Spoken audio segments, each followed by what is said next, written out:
ice cream, ice cream, ice cream, ice cream, ing lauraba ice cream, ice cream, ice cream, ice cream, ice cream. Ibungo, nangi ice cream se, ipa amata chajake. Ipa paisa di yaujaraktre. Ipa di migi yunpam kujing chatuna, sakni ba amani. Aduna ipa sel amata yarautre. Nungsa sabasida aing basu yamna saningi. Ipa da amata pijabi uba. Haujing matam sidabu, mingwandagi free da sagane khalisibu. Namaidubu ikaiba amata khangdrabro ai nangwanda pijaningai ga amata ite chakhorsalong hojing matam sidabu miyonegi nigene khalesibu ahangi isa isuga amata laijadrabro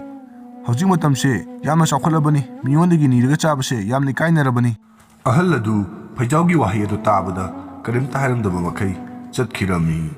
asumna ngihalerba matung phajaugi nakanda jubi mehiyo liba thoibagidi jubi mehi thakpa mi mayam ama chalaklami adubu phajaugi mahaki ice cream chabinaba kanamta changlamde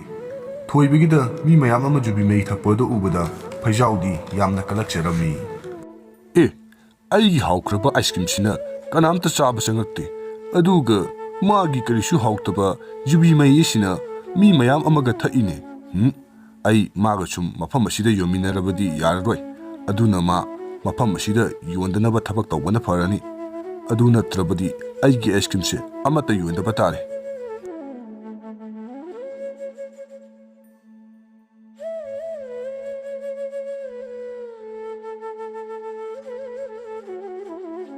Sakshisu lamane yadre yubi luphamsu yogadaba wali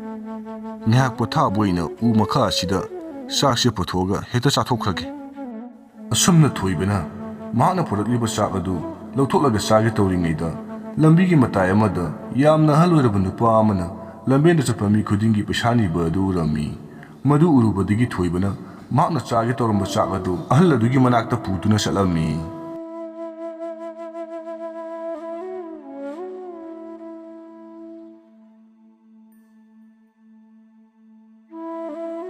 Pabung,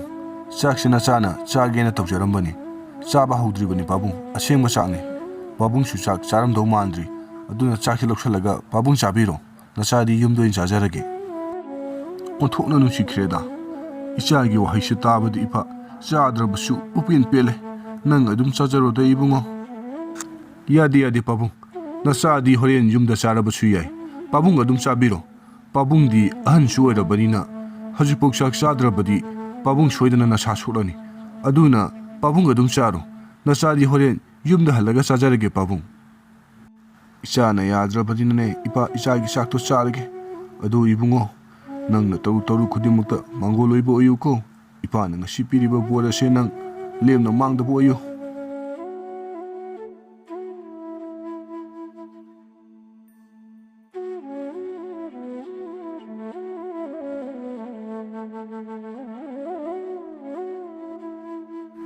karino ne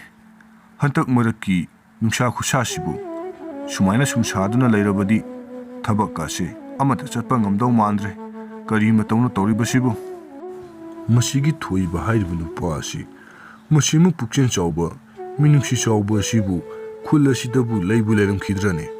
aina atopa salwan kaya ama lauduna khul asida chayeng tawba asida mamu Pukchenchaoba se amu phau thenadri ai ngasi ju kanade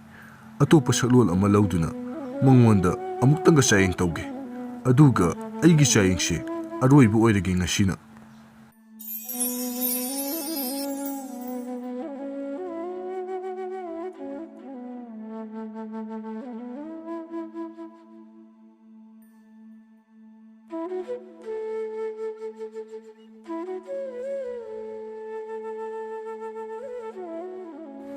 nupa macha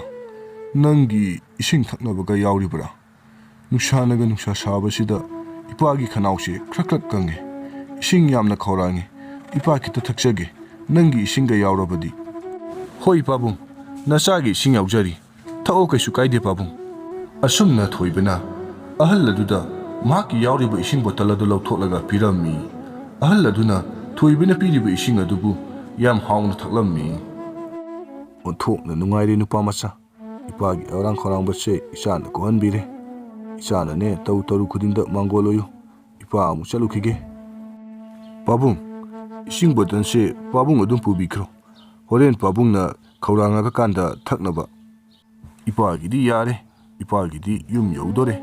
Nang horen khawrangaga kanda thaknaba thamjanjaro. Adudi ipa amuk chalukige ko.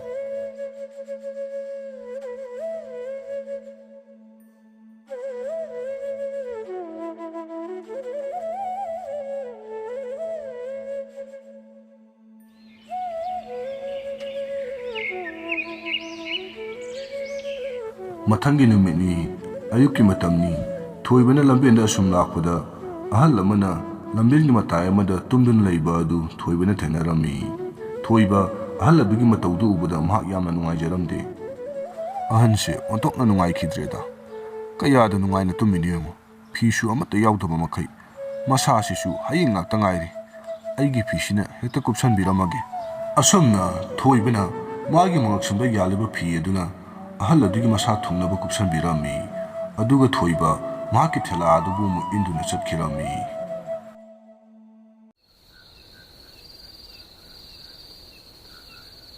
khangani thoiba nang hayengdi karadigi jubina nangi jubi mheido yuwan ge haibudo yengba tare dana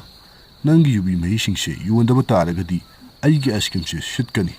kanadi magi jubi siga thela siga ekoi ge torela chawsida hekta thadakrage hayengdi mahane jubi mhei se yuwandrabadi aigi askim ti phajana setlani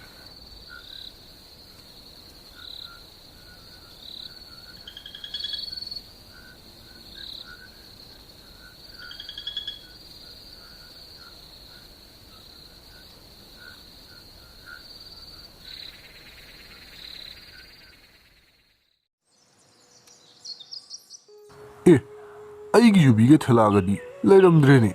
kanana huran grabajano karino aina hojik tawgodori basibo aigi areiba pasasingsu ngarandi jubi loina lawthoralabani karino aina hojik tawgodori base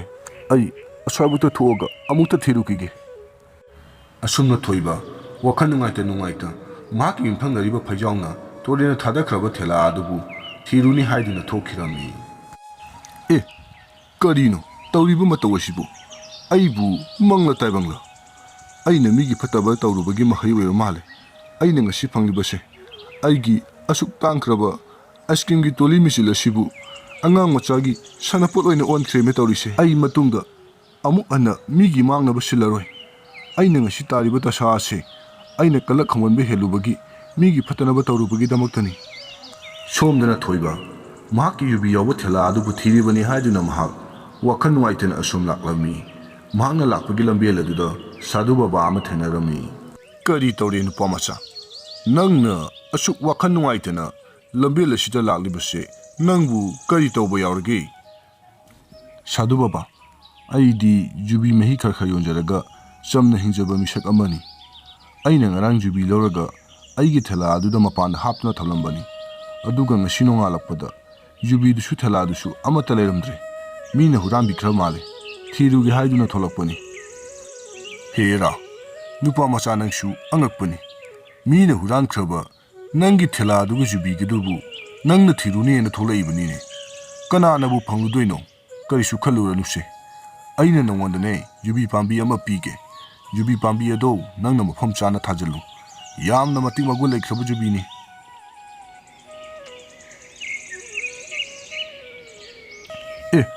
karina tawriba matawsibu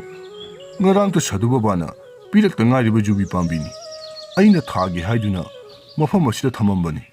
aduga mapu mare phaduna jubi mayam ama panduna leiramene aina uriba sibu mangla taibangla asumna thoibana jubi pambi adudagi jubi hekpa yaba makhai heklabasu hekpagi loiba nairamde thoibana makhoi khulladuda jubi singa dubu yam hong hongna yonduna mayamda pithakami thoiba jubi pambi adugi mapandagi yam nungayai phana mayum makaiga saduna pan kirami mabuk phattaba phajawdi yam wana adumak lien kirami